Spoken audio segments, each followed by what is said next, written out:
오늘은 8월 셋째 주일이면서 또 8.15 해방 감사 주일입니다. 오늘 하나님께서 우리에게 주신 이 갈라디아서 이 4장의 말씀을 통하여 저와 여러분이 은혜를 받기 원하는데, 오늘 주님께서는 우리를 향하여서 이렇게 부르십니다. 나의 자녀들아 라고 말씀하고 계십니다. 이 단어는 매우 사랑스러운 자녀에게 적용하는 그러한 말씀인데요. 사도 바울이 갈라디아 교회를 사랑하는 이 자녀라 하는 것은 그의 마음 가운데 얼마나 깊은 애정이 있었는가 하는 걸 알 수가 있고요. 그리고 이 갈라디아 교회 성도들을 자신의 이 혈육의 자녀인 것처럼 그런 마음을 갖고 있다는 것입니다. 우리 예수님께서도 우리를 향한 그 마음이 바로 나의 자녀, 나의 신부, 나의 친구, 그리고 나의 몸과 같다라고 그렇게 말씀하고 계신 거죠. 그런데 오늘 우리가 이 갈라디아 말씀을 보면 사도 바울이 중요한 말씀을 하시는데요. 내가 다시 너희를 위하여 수고를 하겠다라고 말씀합니다. 그러니까 갈라디아 교회를 세워가면서 복음을 전파하고, 그가 정말 목숨을 걸고 그리스도의 십자가의 전달자로서, 복음을 전하는 전도자로서 그가 온 마음과 온 힘과 온 삶을 다 바쳐서 교회를 세워가는데, 사도 바울이 다시 한번 그런 수고를 하겠다는 것입니다. 그리고 그 수고를 해산하는 수고라고 표현합니다. 해산이라는 것은 오늘날도 마찬가지지만 2000년 전에도 정말 목숨을 걸어야 되는, 그리고 많은 이 산모들이 출산하는 과정 가운데 또 출산 이후에 생명을 잃기도 합니다. 그렇기 때문에 한편으로는 축복이지만 한편으로는 또 두려움이 될 수가 있는 거죠. 야곱의 사랑하는 아내, 두 아내 가운데에서 한 명인 이 라헬이 마지막 베냐민을 출산하면서 죽게 된 사실을 우리가 알고 있죠. 그런 것처럼 출산은 굉장한 위험부담이 있죠. 그런데 사도 바울은 자신이 앞으로 해야 할 그 사역을, 목숨을 걸어야 될 해산의 사역이다. 그런데 처음에 복음을 전파하고 교회를 세워가는 일에 해산의 수고, 즉 목숨 거는 선교 사역, 전도 사역을 했는데 내가 그것을 다시 하겠다라고 그렇게 선포하는 겁니다. 왜? 이미 자리를 잡고 정착이 되어서 성장되고 있는 갈라디아 교회에 다시 한번 초심으로 돌아가서 개척할 때 목숨을 걸었던 것과 같은 그런 결단을 바울이 내렸을까 하는 걸 생각해야 됩니다. 이유가 있는 것이죠. 사도 바울은 갈라디아 교회가 말씀 안에서 성장하다가 이단이 교회 안에 침투한 사실을 알게 됩니다. 그리고 나서 갈라디아서 1장에 보면 내가 받은 것은 주께 받은 것인데 내가 너희에게 전한 복음 외에 다른 복음을 전하는 자가 있다면, 그리고 그 전하는 자가 천사라 할지라도 그는 저주를 받을지어다 라고 2번이나 선포를 하게 됩니다. 우린 생각하기에 천사는 하나님의 말씀만 증거할 것이다 전제하고 있잖아요. 그렇기 때문에 그 사람이 어떤 메신저냐 하는 것이 대단히 중요하죠. 하나님으로부터 왔느냐 마귀로부터 왔느냐, 하나님으로부터 왔느냐 아니면 세상으로부터 왔느냐, 메신저가 굉장히 중요합니다.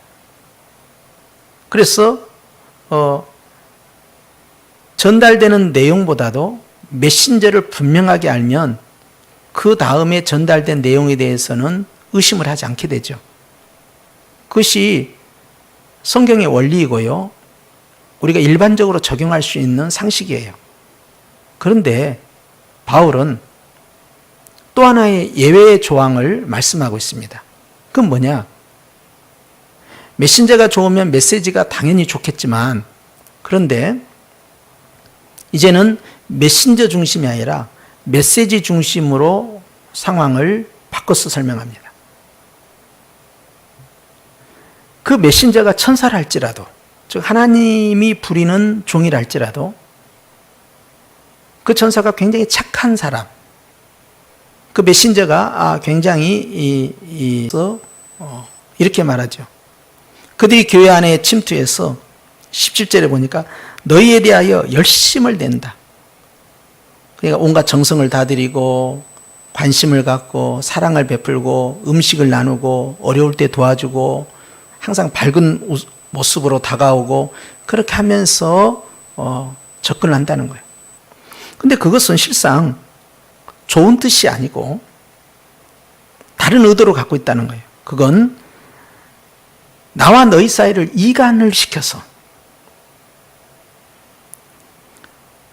결국 너희가 그들을 추종하도록 그들에게 더 열심을 품고 그 집단 안에서 살도록 하기 위한 속임수가 들어있다는 것입니다. 그렇기 때문에 그들이 어떤 모습으로 다가왔느냐, 천사의 모습으로 왔느냐, 호인의 모습으로 다가왔느냐, 선한 사람의 모습으로 다가왔느냐, 정말로 친절했느냐, 선량했느냐, 아름다운 우아한 모습이었느냐, 정의의 이름으로 왔느냐 하는 것은 지금 중요하지 않다는 거예요. 결국 나와 너희 사이를 이간시켜서 그들이 얻고자 하는 것은 결국 너희들로 하여금 자기네들 추종자로 또 자신들의 모임 결사체로 끌어들이기 위한 그러한 계계가 있는 것이다. 그렇기 때문에 우리가 일반적으로 하나님으로부터 온 천사는 반드시 하나님의 메시지를 가져옵니다. 그런데 정말로 하나님이 보내신 천사로 나타났지만 마귀는 광명한 천사로도 나타나니까 그 메신저를 맞이하는 사람의 입장에서는 정말 하나님의 천사인지 아닌지를 모르는 거예요. 그러면 예수님이 말씀하신 것처럼 그 나무가 어떤 나무인지 모르지만 싹이 나고 꽃이 피어서 열매를 맺었을 때 그 열매를 보고 정확하게 그 나무에 대해서 평가할 수 있는 것처럼 그가 전달하는 메시지가 내가 너에게 전하는 복음과 다른 복음이 개입됐다면 그것은 거짓이라는 거예요. 그렇게 해서 교회가 분열이 일어난 겁니다. 다른 메시지가 전파된 거예요. 그리고 편가르기가 시작됩니다. 교회가 쪼개지고 나눠진 거예요. 바울은 이 갈라디아 교회를 보면서 어떻게 해서 믿음으로 시작해서 율법으로 마치려고 하냐? 어떻게 해서 성령으로 시작했는데 육체로 끝내려고 하느냐? 그래서는 안 된다. 복음은 변함이 없다. 오직 믿음으로 구원 얻는 것이고 그 외에 다른 것은 있지 않다. 그러면서 바울은 무너져버린 갈라디아 교회를 다시 회복을 시켜야 되는데 그것은 우리가 건축에서도 아무것도 없는 공터에 터파기를 해서 새로 신축을 하는 것보다 무너져 내린 것을 리모델링 하는 것이 훨씬 어렵습니다. 건축자 입장에서는. 그런데 훼손된 무너진 부분들을 다시 한번 수축을 해서 전반적으로 신축에 버금가는 재건축을 해야 되는데, 이것은 해산의 수고. 그건 뭡니까? 목숨을 걸어야 된다는 거예요. 그만큼 힘들고 위험하다는 것이에요. 처음 복음을 전파할 때 자신의 목숨이 얼마만큼 위험했는지 우리는 알고 있지 않습니까? 그런데 바울의 그런 위험천만한 이 선교 사역에 버금가는 또 다른 에너지, 힘을 다시 투자를 해서 재건축 리모델링을 해야 되는데, 그것은 목숨을 걸어야 된다. 우리가 전도하는 일, 선교하는 일이 얼마나 힘들고 또 소중합니까? 출산을 하게 되면 얼마나 기쁨이 큽니까? 그런데 굉장히 위험하죠. 목숨을 걸어야 할 만큼. 그렇지만 오늘 바울은 또 다른 해산이 있다는 거예요. 그것은 뭐냐? 구원받은 성도, 구원받은 교회를 성장시키는 것. 어떤 성장이냐? 예수님의 형상을 만들어가는 그러한 해산의 수고. 그래서 지금의 상황에서 표현하자면 교육을 시키고 복음 안에서 훈련을 시켜서 그 사람의 모든 삶을 또 그의 모든 생활을 주님에게 맞춰지는, 그래서 주님의 형상으로 업그레이드되는 수준까지 끌어올리는 이런 사역들, 성화라고 할 수도 있고 교육이라도 할 수 있는데요. 이런 삶의 전반적인 전인적 변화를 도모해서 성장시키는 이런 것은 정말 복음을 전파하는 목숨 거는 선교 못지않게 굉장히 중요하면서도 그리고 힘들다는 것이죠. 어느 정도 힘드냐? 목숨을 걸어야 할 정도로. 우리는 이 양대 축을 유념해야 됩니다. 복음을 전파하고 선교해서 하나님의 교회를 세우는 이 생명사역 못지않게 정말 기존의 성도가, 기존의 교회가 예수님의 형상으로 업그레이드 되는 이러한 교육사역, 훈련사역, 성화사역은 정말 목숨을 걸 만한 가치가 있고 또 목숨을 걸어야만 된다는 것을 의미하는 거예요. 갈라디아 교회 안에 그만큼 심각성이 드러난 겁니다. 그럼 오늘날 우리 시대는 어떠냐 이 말이에요. 우리 시대에도 많은 사상적인 이단과 또 이 감성적인 이단과 그리고 이 교리적인 그런 거짓 교사, 거짓 복음들이 많이 들어와 있어요. 문화적으로도 들어와 있고요, 교리적으로 들어와 있고요, 환경적으로, 시대적으로도 들어와 있습니다. 이런 걸 다 쳐내야 되는 거죠. 사실 이스라엘 백성이 출애굽을 해서 홍해를 건넜을 때 그들이 출애굽할 때 너무너무 기뻤고 너무 좋아했지만 홍해라는 큰 바다를 만나니까 마음속에 두려움이 너무나 크게 엄습을 해서 곧 있으면 모세를 쳐 죽일 듯이 그런 원망과 두려움이 사로잡혔어요. 그런데 하나님께서 홍해를 가르셔서 그 홍해 가운데 들어가게 하시니까 이 축복의 주인공이 된, 이 기적의 주인공이 된 이스라엘 백성들이 너무너무 좋아한 거예요. 그래서 그 바닷가에서 춤을 추고 노래를 부르고 악기로 하나님께 감사 영광을 드렸죠. 이런 해변 이 페스티벌을 다 마친 다음에 그들이 이제는 우리에게는 고난이 없고 우리에게는 이제는 쫓길 일도 없고 더 이상 두려움이 엄습하지 않을 것이다 했지만 그들이 막상 광야에 며칠 지나가다가 물이 떨어지니까 마라라는 샘물에 와서 마실 물이 없는 순간부터 불평하기 시작합니다. 단지 3일 걸렸어요. 그리고 그곳에서 모세를 향하여서 원망한 거죠.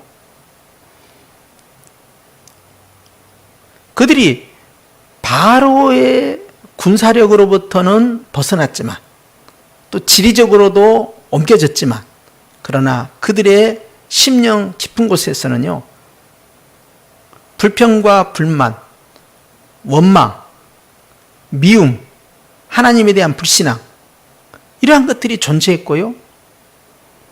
이런 것들이 바다를 건너가면서 식혀지지 않는 겁니다.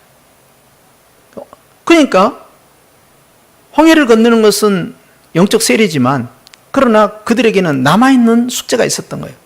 끊임없이 하나님의 말씀으로 채워가며 순종하는 훈련, 감사하는 훈련, 그리고 주님을 신뢰하는 훈련이 필요했던 거예요.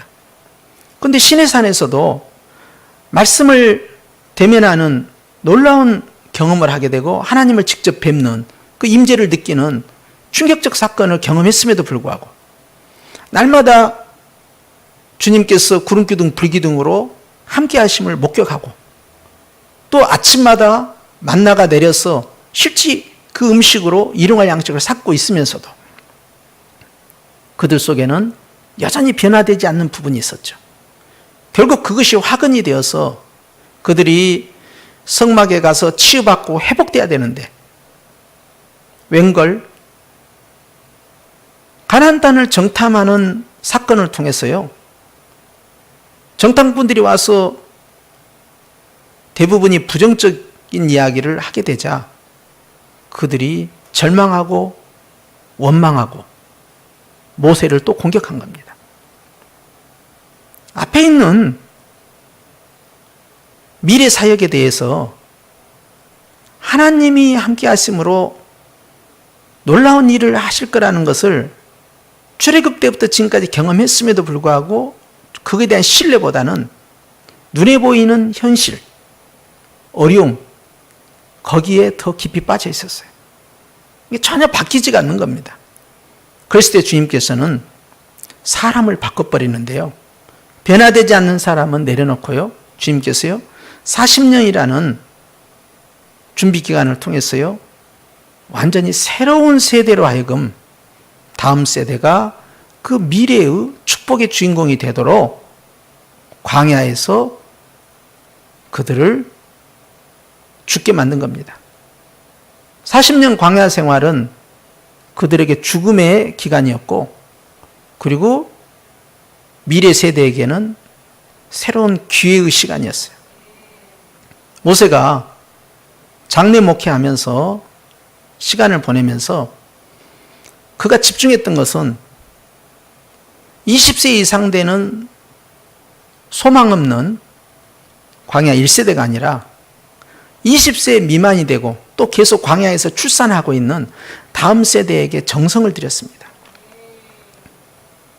그리고 그들을 다시 한번 훈련시키고요, 아버지 세대는 애굽의 문화 가운데서, 죄악의 문화 가운데에서 젖어 있고 또 벗어나지 못하고 있는 연약한 모습이었지만 다음 세대는 완전히 하나님 말씀에 무장하고 순종하고 감사하고 믿음으로 훈련시키는 이 과정이 모세에게 있어서 남아있는 사역이었어요. 그것이 신명기에 나와 있습니다. 신명기 전체가 바로 모세가 얼마만큼 다음 세대에게 정성을 들이고 있는가를 보여주는 단적인 예지요. 그렇게 하면서 그 다음 세대는 여호수아라는 새로운 지도자가 나타났을 때 거부하지 않습니다. 이미 훈련되고 무장되어 있는 이 다음 세대는 지도자가 바뀌었는데도 혼란스럽하지 않고 분열하지 않고 하나님의 뜻으로 그대로 받아들입니다. 그리고 그 새로운 리더인 그 여호수아가 전임자보다는 부족했지만 그러나 하나님이 세운 종이라는 확신 속에서 그의 이끄심에 순종하고요, 심지어는 요단강 앞에서 물이 넘실대고 있는데 자신들에게 가장 소중한 언약궤를 짊어진 제사장들에게 그 강으로 입수하라는 명령을 내리게 되는데 그것을 그들이 순종한다는 사실입니다. 그렇게 입수를 하게 되면 얼마나 위험하고 그리고 가장 중요한 이 법궤가 유실될 수 있는데 그것에 대해서 항의하지도 않고 또 주저하지도 않고 순종했다는 사실이에요. 그리고 나서 그들이 결국 그 강을 건너게 되는 대단한 순종과 담대함을 보이게 되죠. 그리고 심지어 그 강을 건넌 이후에 말도 안 되는 명령을 내립니다. 그게 뭐냐면 남자들에게 할례를 행하는 거예요. 적군을 앞에 두고 할례를 행하게 되면 남자들이 움직일 수가 없게 됩니다. 우리가 아는 대로 야곱의 자녀들이 이 세겜 족속을 할례를 시켜가지고 다 전멸시킨 예를 창세기에서 알고 있죠. 그런 것처럼 무모한 명령을 내립니다. 요단강 건너기 전에 그 명령을 내렸으면 이해가 되는데 건넌 이후에 그 명령을 내리니까 얼마나 위험에 노출됩니까? 그런데 그 훈련받은 2세대가 순종을 합니다. 지도자가 뛰어나기 때문에 순종한 게 아니에요. 모세가 그렇게 훈련을 시킨 겁니다. 훈련된 그들은 어떤 하나님이 세운 지도자가 나타나도 순종합니다. 그리고 그들에 의해서 결국 하나님이 위대한 역사를 이루는데요. 세 번째, 또 이해가 되지 않는 명을 내리는데요. 그것은 여리고성을 하루에 한 바퀴씩 돌아라는 거예요. 아무 말도 하지 말고. 비무장 상태에서, 비저항 상태에서 그것을 순종하게 되고요. 마지막 날 7바퀴를 돌고 소리를 지르려 하니까 여리고성이 무너지게 되는 거죠. 모든 것을 알고 순종한 게 아닙니다. 돌아라 하니까 돌았고 소리를 지르려 하니까 질렀을 뿐이에요. 이것이 광야 2세대의 달라진 모습이에요. 광야 1세대 같으면 어떻겠어요? 우리 회의부터 하자. 총회로 모여라. 공동회의를 열자. 재직회를 하자. 당회를 열자. 이건 아닌 것 같다. 합리적이지 않다. 논리적이지 않다. 과학적이지 않다. 객관적이지 않다. 무모하다. 여러 가지 논쟁이 나올 거예요. 광야 1세대 같으면. 어떻게 우리가 요단강을 건널 수 있느냐? 이것이 우기에서 건기가 될 때까지 이곳에서 기다려야 된다. 이것이 합리적이다. 무모하게 하지 말자. 아니면 홍해 바다를 가는 것처럼 요단강을 갈라놓으면 그러면 그때 건너는 것이 이치에 맞지 않느냐. 그나마 법궤를 가지고 뛰어든다는 것은 위험천만하다. 이렇게 말대답을 했을 거예요. 또 가자마자 할례를 시키면 적진 앞에서 이 말도 안 되는 지시를 할 수 있느냐? 순종하지 마라. 이것은 우리의 목숨이 경각에 달린 일이다. 거부했을 겁니다. 여리고성을 돌자고 하면 왜 쓸데없는 짓을 하냐라고 말대답을 했을 겁니다. 뭐 때문에 도느냐고 자초지종을 다 설명하라고. 너무 일방적이지 않느냐. 저항을 했을 겁니다. 그런데 광야 2세대는요. 훈련된 백성들은요. 왜 그래야 되냐고. 묻지도 않고 따지지도 않고요. 옳고 그름에 대해서 판단하지 않고요. 순종만 했어요. 단 한 사람이라도 의심하지 않았을까요? 그러나 드러내지 않습니다. 그런 내용이 성경에 없어요. 그만큼 훈련된 자와 훈련되지 않는 자는 차이가 있는 거예요. 홍해를 걷는 자와 요단강을 걷는 자는 다릅니다. 예수님 믿고 구원받은 자와 구원받은 백성이 잘 훈련되어서 잘 교육되어서 복음으로 무장하고 삶의 변화가 일어나고 그리고 예수님을 닮아가면서 예수님의 성품으로 예수님의 그 비전으로 예수님의 그 뜻으로 자신을 맞춰져가는 이런 성장된 모습. 그래서 우물안 개구리가 되지 않냐고 더 큰 뜻과 하늘의 그 경륜을 따라서 쓰임받기를 원하는 그 준비된 자가 완전히 다른 것이죠. 오늘 사도 바울은 지금까지 예수님 믿어서 영접하고 예배드리고 또 성경 공부하고 신앙생활 해왔던 모든 것이 다 무효라는 건 아니에요. 그런데 이단이 들어와서 흔들어 버리니까 주의정과 성도의 관계를 갈라놓고 그리고 교회를 분열시켜 나가니까 이것은 지금까지 너희가 해왔던 그러한 노력들이나 그러한 섬김들이 충분하지가 않다. 부족하다는 거예요. 그리고 이런 부분들을 다시 회복을 시키려면 온 마음과 온 정성을 다해서 생명을 걸고 죽도록 도전을 해서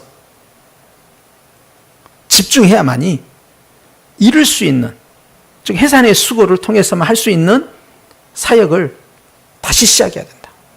어게인. 그렇게 함으로써 하나님의 형상이 세워진 것이다. 네가 작은 예수가 되는 거고 네가 하나님의 뜻에 따라 움직이는 거고 네가 원하는 대로 요청한 대로 청원한 대로 하나님이 응답하신 것이 아니라 네가 하나님의 명대로 하나님의 하명대로 하나님의 뜻대로 순종하는 삶으로 바뀌어가는 거예요.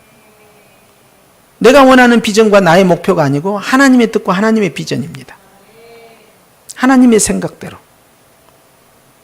그리고 그 안에는 성령의 9가지 열매가 맺혀져 가는 성품적 성화와 생활적 성화와 사역적 성화가 계속 열매 맺는 거죠.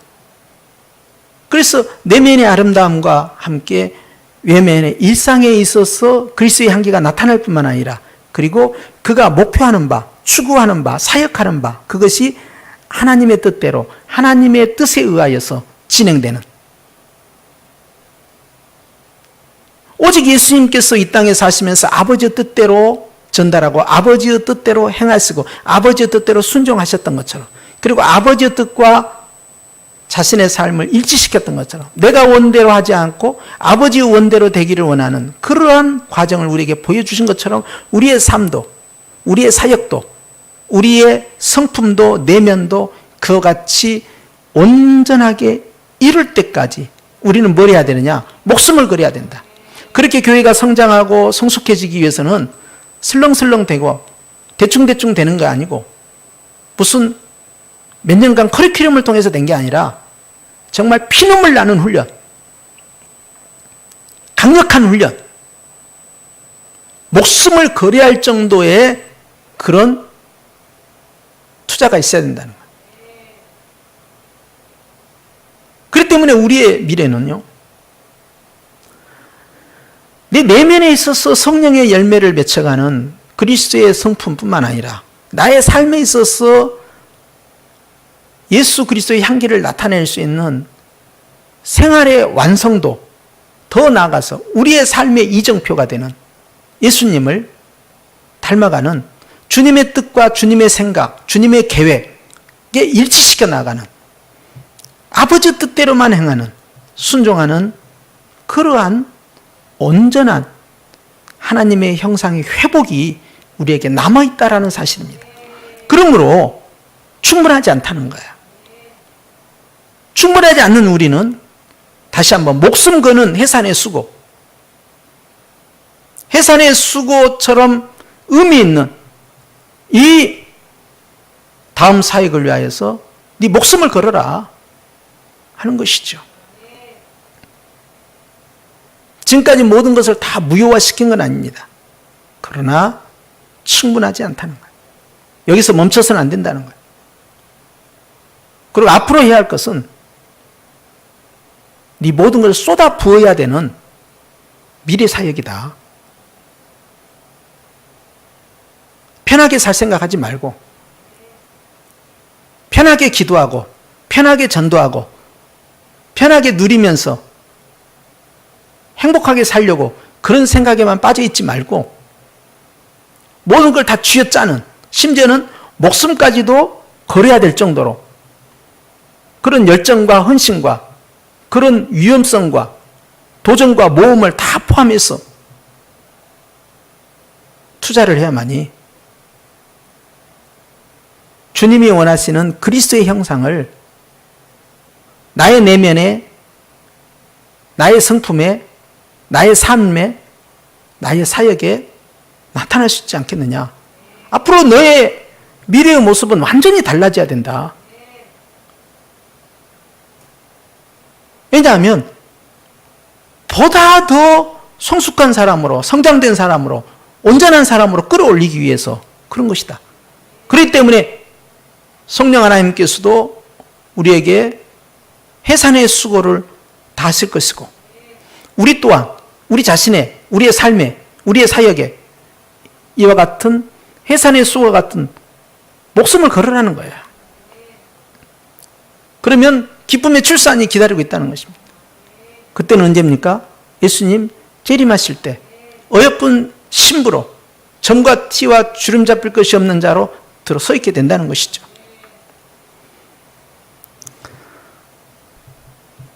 사랑하는 성도 여러분, 충분하지 않습니다.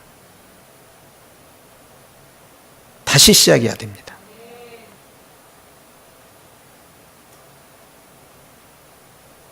나의 신앙도, 나의 삶도, 나의 사역도, 더 나아가서 우리 교회도, 우리 한국 교회도, 우리 사회도, 우리 나라와 민족도 다시 시작해야 됩니다.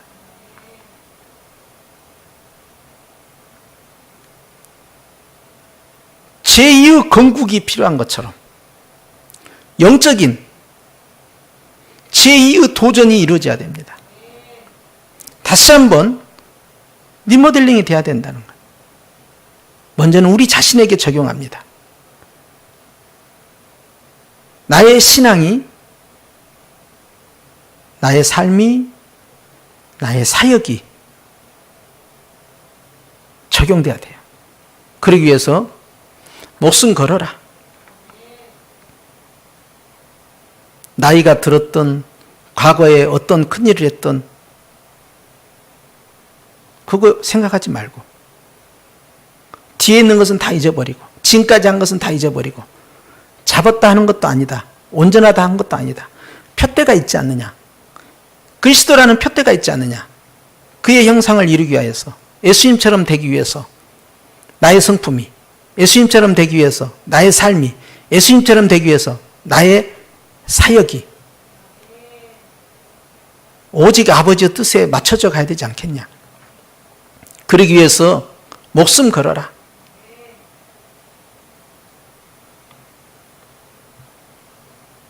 그런 사람을 통해서 하나님께서는 미래의 기회를 주시는 거예요. 광야 2세대처럼 혹독한 훈련을 받은 자, 그곳에서 적어도 20세 이상이 전투에 참여했잖아요. 그러면 요단강을 건널 때 아무리 나이가 적어도 20살 이상에 된 남자들이 부대에 편성이 되기 때문에 가장 적게 훈련을 받아도 20년입니다.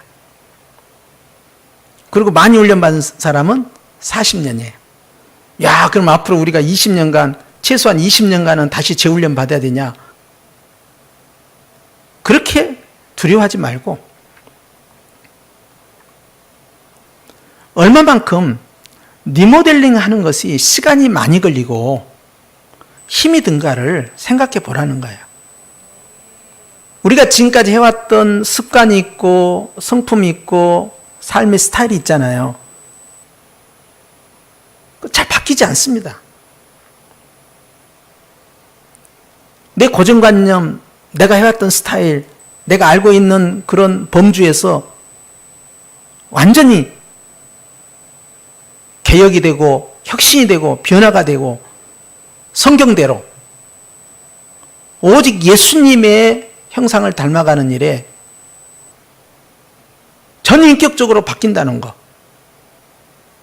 성품과 삶의 문화와 사역의 모든 비전까지 완전히 업그레이드 된다는 것은 많은 시간을 소요해요.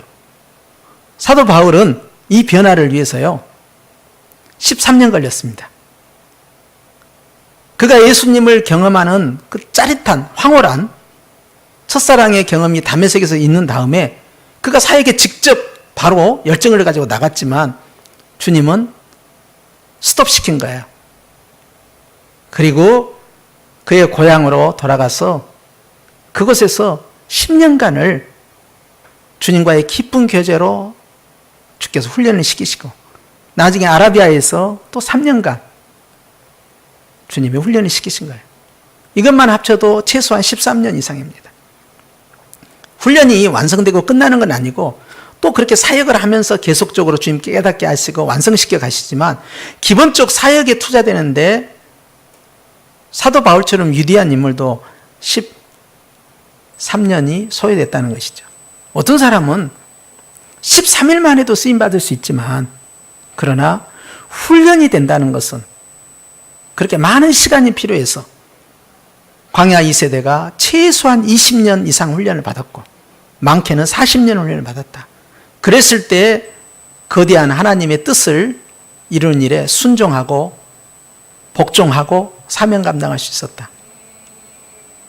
그렇기 때문에 여러분, 우리는 우리 자신을 변화시키고 업그레이드 시키는 일에 2년이 걸릴지 20년이 걸릴지 우리는 알 수가 없지요. 다만 그 기간보다도 해산의 수고입니다. 양보다 질입니다.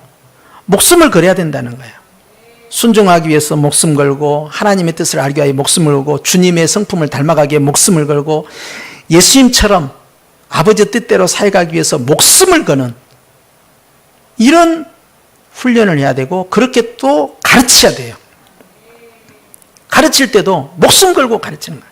너 하려면 하고 말라면 말고 뭐 네가 복이 있으면 순종할 거고 복이 없으면 순종 안 할 거고 네 형편대로 해. 언젠가는 뭐 깨닫게 되겠지. 라고 그렇게 방치해서는 안 된다는 거예요. 성도들을 훈련시킬 때는 자율에 맡기는 게 아닙니다. 산모가 나오려면 나오고 말라면 말고 네 알아서 해 하는 게 아닙니다. 나오려고 할 때는요 힘을 쓰고 애를 쓰고 소리를 질러가면서 부끄러움도 무시하면서 고통이 너무 크니까 살이 찢어지는 그 아픔 속에서 눈물을 흘리면서 출산을 합니다. 그게 너무나 소중하니까.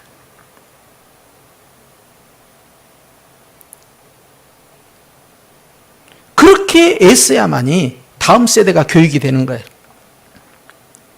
우리의 미래나 우리의 다음 세대나 마찬가지로 정말 죽기 살기로 해야만 된다는 거예요. 이게 대충 하는 게 아니라 내 미래가 정말 예수님을 닮아가고 그런 성품과 그런 삶과 그런 사역이 되기 위해서 또 우리의 미래 세대가 광야 2세대처럼 잘 훈련된 주의 군사가 되기 위해서는 정말 혼신의 힘을 다해서 목숨을 거는 선교지에서 생명의 위협을 받으면서 복음을 전파했던 그 이상의 해산의 수고가 쏟아 부어져야만이 교육이 되고 훈련이 되고 다음 세대에 바톤을 넘길 수 있다는 것이죠. 그러니 얼마만큼의 집중력과 얼마만큼의 에너지를 쏟아 부어야 되느냐 하는 거예요. 그러므로 현실을 만족하지 말라는 거야. 이 현실에 대해서 자족하지 말고 충분하다고 말하지 말라는 거예요. 부족하다. 너무너무 부족하다. 다시 해야 된다. 다시 하지 않으면 안 된다. 라는 각성이 있어야 되고요. 오늘 성령 하나님께서는 다시 하자. 네 자신도 업그레이드하고 다시 하자. 너의 삶도 업그레이드하고 다시 하자. 너의 미래 사역이 완전히 바뀌어야 된다.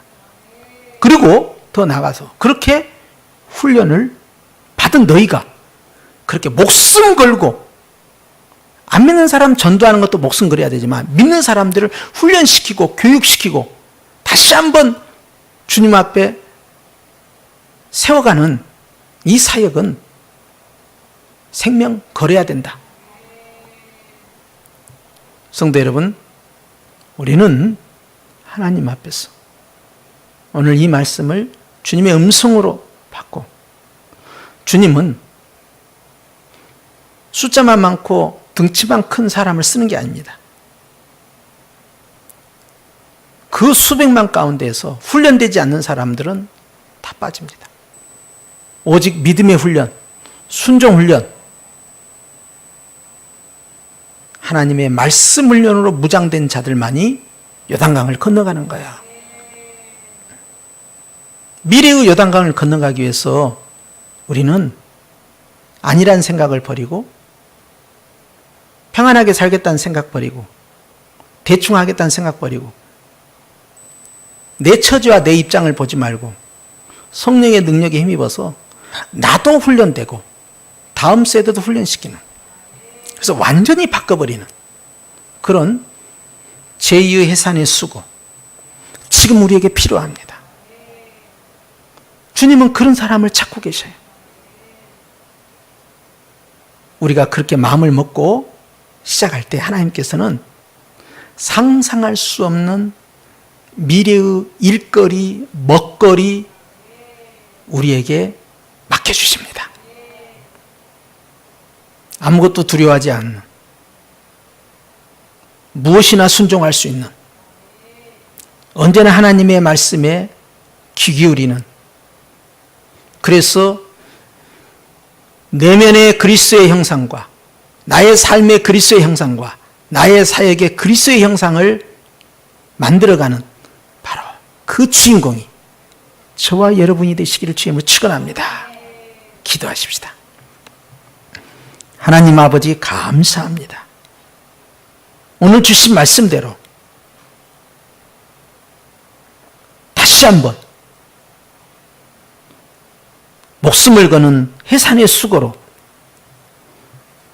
옥동자를 낳는 출산의 기쁨이 우리에게 임하는 그날까지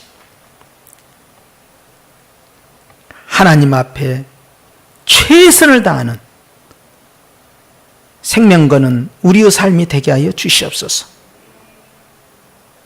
우리의 내면도, 우리의 생활도, 우리의 사역도, 그리고 우리의 다음 세대도,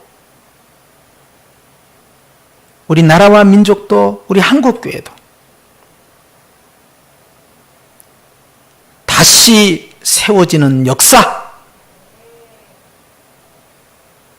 있게 하여 주시옵소서. 나라를 다시 한번 주님 회복시켜 주시고, 이 일이 얼마나 힘든가, 목숨을 걸어야 한다는 걸 깨닫고 나라와 민족을 위해서 기도의 해산을 다하게 하시고, 우리의 사역이 오직 하나님의 뜻대로만